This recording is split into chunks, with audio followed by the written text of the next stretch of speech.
Good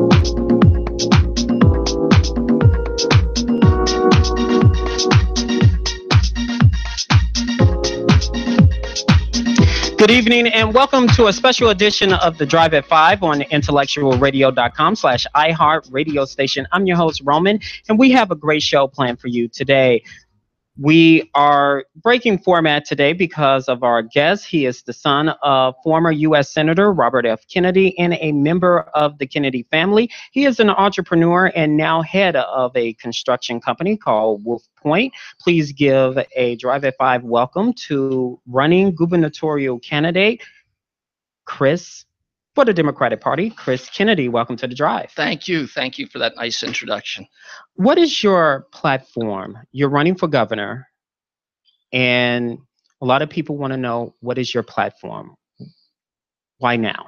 Why now? Yes. Well, I think the state of Illinois, where I've lived for over 30 years, has never been in worse shape. It's never had greater challenges than those that have been put to us the last 2 years by Governor Rauner. We have if you want evidence of that, we have the biggest loss of young people in America, almost more out-migration, more high school and college-age kids leaving our state than every state in America, with the exception of New Jersey. We're losing that entire next generation. And if we don't do things to turn the state around and quickly, there won't be jobs and careers for them here, and they will continue to leave us and leave behind a devastated state. We don't want that. We want great things. And I think I can do that for the state. What is your platform? Well, I think the most important thing to understand is that we're destroying the financial hopes of the next generation. We're making it nearly impossible for them to succeed. About 75% of all kids who graduate any public high school in Illinois are not what they call college ready. It means they can't go to community college or trade school without remedial education. So if they do, or if they are lucky enough to go off to school to continue their career, the first year or two is going to be spent in remedial courses. If they have to pay for that or borrow for that education, they're going to have very little to show for it, and it makes it nearly impossible for them to succeed. In the city of Chicago, the rates are about 87%. That means that 87% of the kids really aren't prepared to go on to community or college or trade school without remedial education. That's incredible. That's incredible that we're doing that to an entire generation. And the truth is that those numbers that are happening in the core of Chicago are happening around the state as well. We're dooming an entire generation to financial servitude, and it's a violation of things I grew up with, like Catholic social justice, and it's a violation of the American ideal, the notion that this is a country where anybody can make it, the land of opportunity. Now, I know that land of opportunity, the idea of the American dream, hasn't been something that everybody at all times has had access to, but it's at all times, I think it's been the hopes, the dreams for every group in America to be part of. And now we're creating structural barriers. We're making it impossible for those kids to go on. And you see the devastation in our communities and the challenges that leaves behind. When you first announced you were running for governor, you were ahead in a polls. You received endorsements from Bill Daley and others. Now, since your opponent, J.B. Pritzker, yes, and 7 opponents have thrown their hats into the ring, some heavy hitter Democrats, as well as labor unions, are asking you to step down from the governor's race, according to Politico. What are your thoughts regarding the Illinois establishment asking you to take a seat this time from the governor's race? The Illinois establishment that's screwing our children, the Illinois establishment that's causing the city of Chicago to become smaller and whiter, the Illinois establishment that's causing the state of Illinois to become smaller and wealthier, that Illinois establishment, do you think I'm afraid to take them on? Absolutely not. They don't represent the 12 million people who live in this state, and I'm going to prove it to them. Their time has come and gone. The idea of backroom deals with a handful of people get to choose who our leaders are so they can perpetuate a system where they go into politics and they make money and side jobs off of that. That is over. We're going to put an end to it. There's going to be accountability in government. People are not going to have those conflicts of interest. They're not going to be allowed to make money off of their government jobs when those jobs are adverse to the interest of the state. This entire system is built around a racket. They don't want me because they want their racket to continue. I can explain how that racket works if you'd like. Sure. So the reason we have terrible outcomes for our kids, the reason why the 87% of the kids who graduate a Chicago public school have no chance to go on a community college or trade school without remedial education. The reason we allow that to occur, and we don't allow it to occur in other great cities in America, the reason we allow it to occur here is because we pay for our schools with property taxes. Nobody else in America replicates our system. What we do is super unique. Don't think it's normal. It isn't. It's not what other people do. Everyone knows that we should pay for these schools with greater aid from the state itself through a basket of taxes collected at the state level and not through local property taxes. But we preserve that system. We don't abandon it, even though everyone knows the truth about it. We don't abandon it because too many of our elected officials make money as property tax appeals lawyers. They appeal those property taxes, and that's their side job. It's the source of their income. More importantly, it's the source of their wealth. And these can be wealthy people. And they make money by, well, screwing the poor. And that's what's happening in our city, and it's happening across the state as well.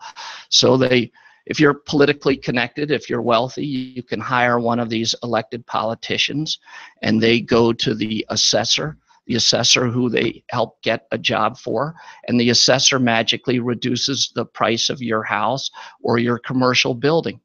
All you have to do, if you think I'm crazy, if you think that sounds like something that isn't true in our city or our state, well, first of all, just talk to a couple of other property owners and they'll tell you that's exactly what's going on.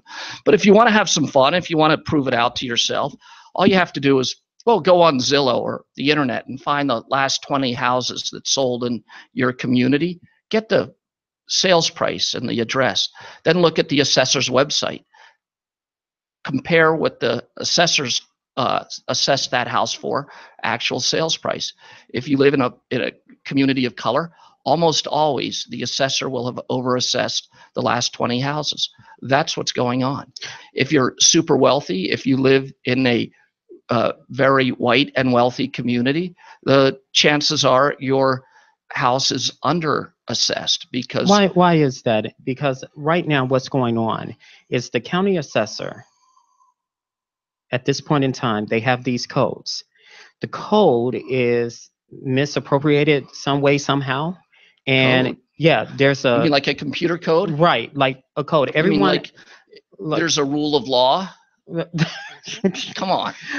Don't make me laugh. No, this is supposed to be a serious show. No. You can make me laugh if you tell me you think there's rule of law in the assessment program in Cook County. There is no rule of law. And why is there no decision because they can make money off of that system? The elected officials go before their buddy. But why they're not holding them accountable? Who's not holding them accountable? That group that wants to get rid of me? That's the group that's scared. They don't want the changes. They don't want somebody to speak like this. They don't want me to come out and tell these stories. That's not what they want. And yet here I am. I'm speaking the truth. There are some people in the African American community, and they are saying because of the Trump and Governor Runner era, here we go again, another well-off white rich man running for public office. They come into our communities and they're talking about the collard greens, cornbread, sweet potatoes, candy yam issues. And they go to soul food restaurants to buy our votes. However, when you go to Springfield, you get elected, the African American doesn't see them at all. The African American community is first affected by the cuts. and resources to the point that the African American communities are tapped out and barely hanging on a thread, and they're functioning with a thread and a shoestring budget. What are you going to do differently to erase that perception in the African American community? You're well off, sir. And you have JB Pritzker who's running. He's well off too. You have a Trump administration. They cut a lot of African American resources. They even cut the civil rights division federally in order to barely function. If you're in power, what are you going to do to kind of like erase that perception that the African American community has currently? You know, the attack on the Civil Rights Department, the U.S. Justice Department, is very upsetting the African American community, just as it's upsetting to the Kennedy family. I don't think the civil rights enforcement arm of the U.S. Justice Department ever did more under any administration than under my father's administration when he was Attorney General for the United States. And we think that that's a terrible way to treat his legacy, and more importantly, the legacy of this country. We were on the road to, when I arrived in Chicago was really cool. It was the 80s. And Harold Washington had been mayor. I arrived here in 87. I arrived in Illinois in 86, but I first moved to Decatur. I moved to Chicago in 87, and it was a really cool city because it was on its way to be the first majority-minority city in North America of any size. And we had figured out a way to live with each other politically. We had figured out a way to enjoy each other's culture, music and theater and nightlife. We had figured out a way to work with each other, and we were an example to the world. And now, 10 years, 20 years on, we're going 180 degrees the opposite direction. The city of Chicago is becoming smaller and it's becoming whiter. That's a very different theme. We're becoming smaller and whiter, and it's not accidental. I know that if you wanted to get me and my family, why you say it's accidental, not accidental? Well, I'm saying if you wanted to get me and my family to leave my town I've lived in for about 25 years, where I have great neighbors and relationships and friendships and people that I love, what would it take to get me to leave? Shut the school down, the grade school that my kids go to. Reduce the number of cops so that the crime rate goes up. And then attack the safety hospital, the hospital near my house. Go after that. You close that. One of my kids has anaphylactic shock. If that hospital's not there, we can't stay. That's what's happening in the city of Chicago. We target communities, close the community schools.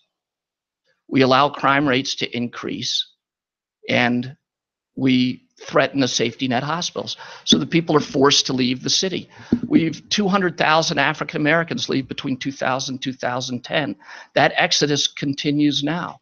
We're pushing them to the suburbs. We're becoming like Paris, where the rich white people live downtown and everybody else, the poor and people of color, live in the suburbs. And when we need their help in France, when they need their help for day labor or projects, they open up commuter lines and allow the people to come in and work in the downtown core. But when those people demand equality, when they want equal educational rights for their children, when they want equal pay, when they want retirement benefits, when they take to the street, well, they just board up the street and they don't let them into downtown Paris. And that's what's happening in Chicago. It's funny to hear Donald Trump. Donald Trump talks about the inner city. What's happening in the inner city? Well, the inner city of Chicago, the inner city of New York, the inner city of Boston, the inner city of San Francisco, they're the richest places in America. That's where everybody rich lives now. He's missed the entire two decades of American development. I don't know where the guy's been, but what's happening in our cities, particularly Chicago, is devastating to the culture that I thought we were going to build. Then in the state, they attack all of the services that families need, whether you've got a sick child at home or maybe a disabled kid or adult, maybe sick parents that need home health care. They've cut all of those programs. So relentlessly, people come to the conclusion that they can no longer make it here in Illinois, and they move out of state. They go back to maybe where their grandparents were, maybe where they have cousins or brothers and sisters, but they leave here because they can no longer make it here. And the truth is that household income jumped 10% the last reportable year. Year over year, went up 10%. Not because you're making more money, not because I'm making more money, but because we got rid of the poor. We pushed them out of our state. That's a violation of everything that I believe in. I'm one of 11 children. Sheila's one of 5. She has 30 first cousins. I have more than 50. I see everybody in the world as part of a big American family. This is not how I would treat my own family, and I don't think it's the way we should treat an American family. Let's move to Sure. education. Education is, I'm going off track here and relate this to Chicago. According to the Daily Beast in May, an Alabama judge says segregation is good for Black kids and it's okay to form an all-white school. Other states are considering it. Chicago public school funding mechanism has clearly shown segregation amongst whites and Blacks community-wise in public education. As governor of Illinois, will you be in favor of segregation? And how will you fund Chicago public school system fairly? No, next question. The other one is, how would you fund fairly Chicago public school system? Well, you answer part of it. Could you repeat that again? Sure, of course. The thing is, you shouldn't look to me. You shouldn't look to any one person. We shouldn't look inward. We should look outward. We shouldn't look to Springfield or the Thompson Center to solutions for the types of difficult questions that you ask. We should look to other states. Definitely not Alabama or wherever that judge lives. Let's not look there for solutions. But what state has great outcomes for K through 12 education where most kids get a equal chance? Well, it's probably Maryland. Maryland, maybe Massachusetts, Minnesota. Those are the states that we want to copy, that we want to emulate. So how do they, we know they have better outcomes than we do. How do we copy them? Well, they pay for a much larger share of total educational costs at the state level. A progressive income tax, which is where we need to get to. But we're never going to adopt a progressive income tax if we have a regressive property tax that greatly benefits the rich and the connected. I know that, JV is really helping out a lot of the Madigan interests and trying to protect the system. And one of the Reverend Jackson's sons came out and said, this system is like the rich stealing from the poor. And that is exactly what we have in the property tax system in Illinois. Unless we get rid of that, we'll never adopt the system that we need, which is to pay for these schools at the state level. Unless we do that, we're going to have terrible outcomes. Those terrible outcomes leave those kids with just a terrible burden and a enormous hurdle. The likelihood that they'll be successful is really low. I mean, today in the United States, if you're born poor, you'll probably stay poor. If you're born rich, you'll probably remain rich. You're born in between, and most African Americans are born into the middle class. If you're born in the middle class, you'll have a life of great threat and hazard. Unless, of course, you're born in the middle class, you're African American, you have a much higher chance of dying poor than dying rich. That's not the promise of our country. That's not what it's supposed to be. And we need to restore that promise. We need to keep the promise. We need to allow people to have a chance. And as long as we fund the schools the way we're doing, we're not going to give them an equal chance. These kids we're creating such high barriers around their potential success that we can't hold them responsible for what's happening to them. Many community leaders are saying the mayor has a lot of control in the Chicago public school system. They are asking the state to take back some of the control from the mayor to have a fair and balanced say-so in Chicago Public School. As governor, will you be in favor of taking back some of the control from the mayor and giving it back to the state? Well, I don't know that I'd take it from the mayor and give it to the state. I might take it from the mayor and give it to the people. I might give the people more control than the state more control. But well, the follow-up what's question. happening, though. Go ahead. This is where I think the challenge is. You see, when the Sears Tower is undervalued, when the major properties downtown, if they're worth $1 billion and the Cook County assessor says they're only worth 500 million, they're worth half as much, or 40% as much, or 25% as much. The rest of the property, the rest of the tax levy, the total taxes that we all collectively have to pay, because it's not being fairly borne by the big downtown buildings, it's then spread across all the other homes in Chicago. And now those homes that are paying too much because their houses have been overassessed, they're at their limit. They can't take it anymore. So the mayor, what does he do? He says, well, I'm not going to raise taxes to fully fund the schools. So now our schools are underfunded and we have terrible outcomes. 87% of the kids are not going to make it without remedial education. Then the mayor is forced with this idea that he has to compete. The schools compete with all the other parts of government for tax dollars. So rather than raising the taxes on those voters that are already overtaxed, he cut costs. So now that we may have 1.5, 2,000 fewer cops than we did 10 years ago. So now we have fewer police officers by 1,000 or 2,000 on the street. And what happens when you get rid of 2,000 cops? Like what do you think is going to happen? Can you imagine it? I think it would be higher crime. That's what's happened. And then we have no community policing. We get rid of that because it costs too much.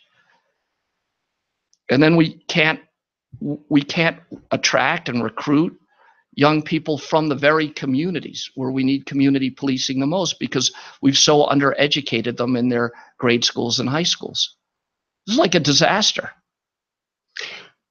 Another issue that's plaguing the Chicago public school system is elected school board. Chicago voted overwhelmingly in favor of an elected school board. However, the mayor decided to ignore some of the people's will, well, the people who voted for it will, to have an elected representative to be on that board. Are you in favor of an elected school board, and will you have a state mandate to enforce the mayor to comply with the elected school board? Well, I don't know if you could have a state mandate to get the mayor to comply with that vote, but I'd be in favor of an elected school board because I think we need to separate the decision about the taxes for the schools. The schools are creating terrible outcomes. Those kids will not be economically self-sufficient. So the taxes are going to have to go up on everybody else to pay for the things that those kids won't be able to pay for themselves. That's not what we want. The outcome we want is all of those kids to be economically self-sufficient so they can pay taxes, so that government can shrink because we don't need the programs necessary to take care of them that we need now. In a perfect world, if we had fully funded schools, then each of those people would become taxpayers. They wouldn't need government services. Government would shrink. Then we'd have more taxpayers. Your taxes would go down. My taxes would go down. And we'd have a virtuous cycle. That's what our end game should be, to have everybody economically self-sufficient by giving everybody an equal chance.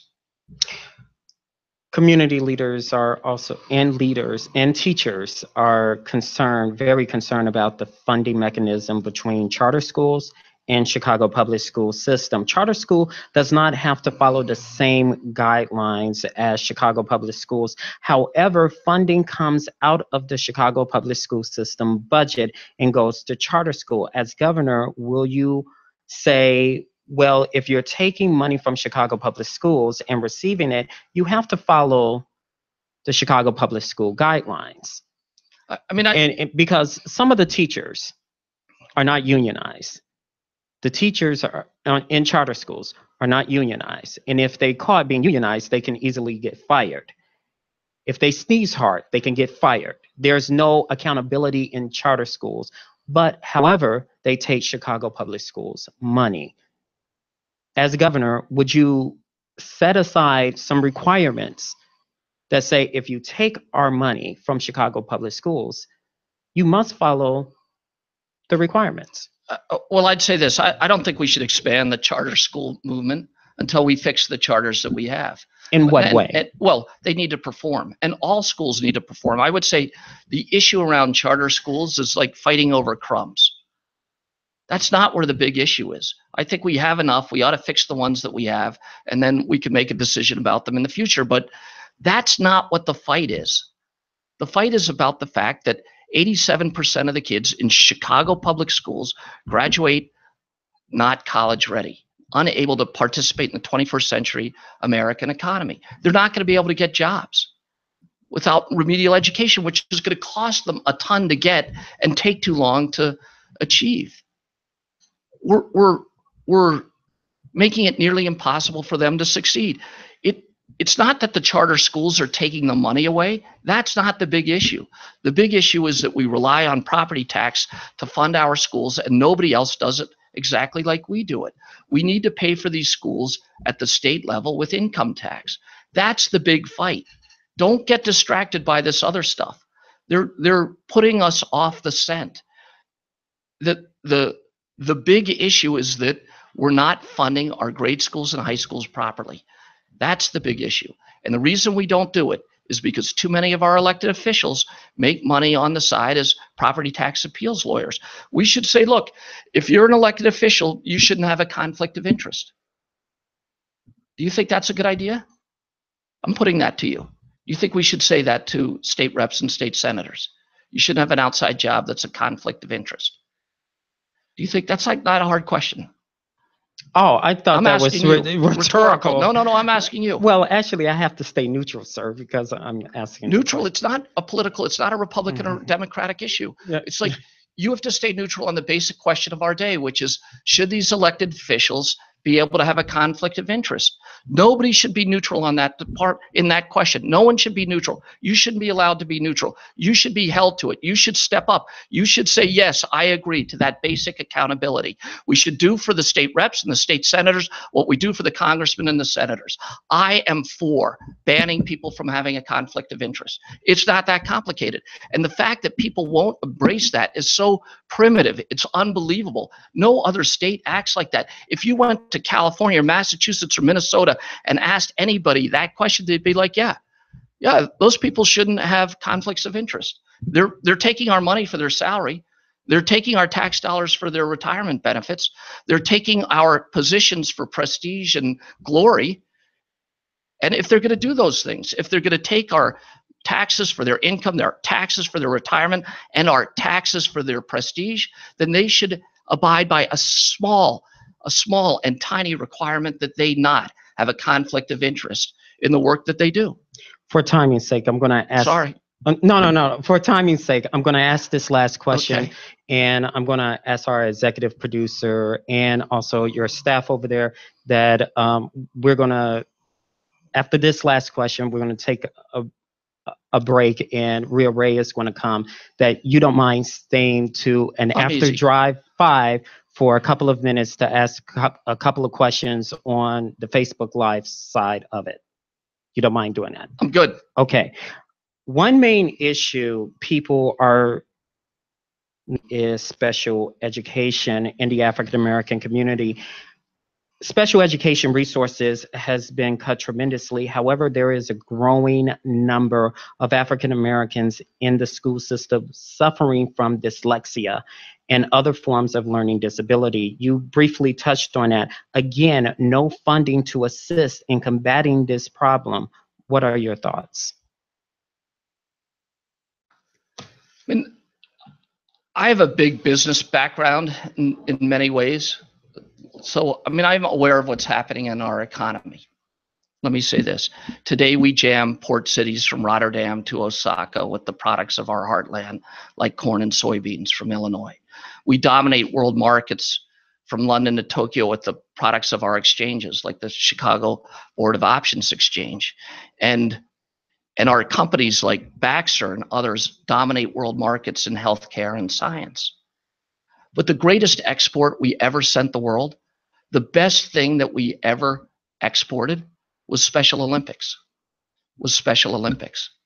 Nothing from Illinois changed more lives in more countries ever than what Ann Burke and Eunice Shriver started here in 1968.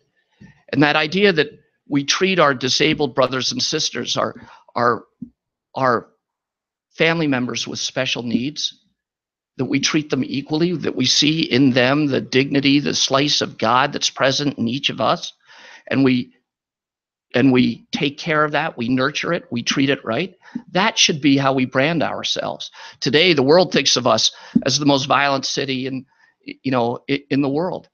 It doesn't have to think of us that way. It can think of us as the place that did the best ever in history of taking care of people with disabilities. That's what our brand should be. That's how I think about that issue. Now, in our city, we've hundreds of thousands of people dealing with not just dyslexia, but PTSD. And it would be hard for me to believe that those two things aren't related. And we know how to treat a child, how to treat a family, how to treat a community that's witnessed violence and has been the victim of post-traumatic stress disorder. The science is there. I know personally, I grew up, witnessing a lot of violence in my own family. I was a kid who couldn't sit in a chair. You could not teach me. You couldn't teach me. I repeated first grade. There was no teaching Chris. Flopping around in a chair on math and English. I'm still processing what I saw, what I was aware of. Those teachers, they didn't know how to deal with me. But today we do know, and that's the tragedy. Today we know how to take care of those kids. We know how to deal with people with dyslexia. We know how to deal with communities with post-traumatic stress disorder. We have the technology, we have the science, and we don't deploy it. We don't make it available. There's a center at the University of Illinois in Chicago. It's the best in the United States for social and emotional learning. They have the most cutting-edge science in the world. We know how to help people, and we don't help them. What kind of sick society can make that statement about itself? We know how to help people, and we don't do it. We know how to help people, and we don't do it. I don't want to be a part of that. I want to help everybody that wants my help. And I believe that that's how we ought to see ourselves. A big American family, willing to help everybody who's part of that family. Stay tuned for part 2. Thank you so much for part 1 of the Drop at 5. Thank so you. Stay right there. Thanks to Earl Winfrey, our executive producer, Wanda behind the scenes, Rhea Ray Harris as always, and she is up next with Straight No Chasers. We'll be back on Facebook Live with more questions from gubernatorial candidate Chris Kennedy. Thank you so much.